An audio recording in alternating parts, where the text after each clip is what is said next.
नमस्कार, सुप्रभात. मी सागर जोशी. TV9 मराठीमध्ये आपलं स्वागत.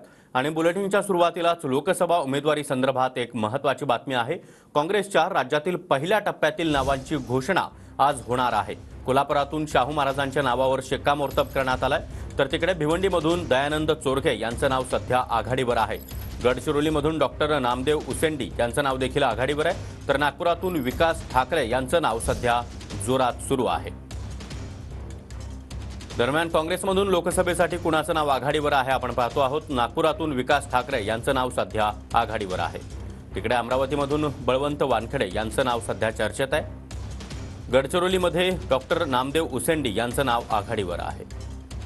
तर चंद्रपूरमध्ये विजय वडेट्टीवार, सुभाष धोटे, त्याचबरोबर आमदार प्रतिभा धानोरकर आणि शिवानी वडेट्टीवार. कोल्हापूरमध्ये शाहू महाराज यांच्या नावावर शिक्कामोर्तब करण्यात आलंय.